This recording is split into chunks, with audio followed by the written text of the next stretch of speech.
So today I will be talking about the difference between the null hypothesis and an alternative hypothesis.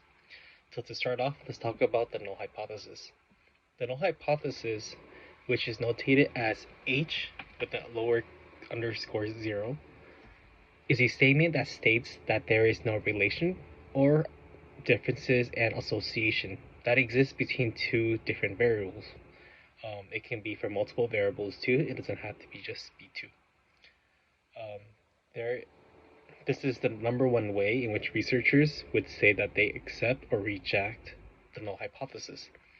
The notation for this, when looking at a statement, would be like H with a zero, dot, the two dots, and it'll be R equals to 0. An example of a statement which would represent this would be like physical activity levels and levels of education does not have a relationship between them or a correlation between them. So talking about the alternative hypothesis, the alternative hypothesis is a statement that states that there is a relation, such difference or association that exists between the different variables. And again, this can be more than two variables.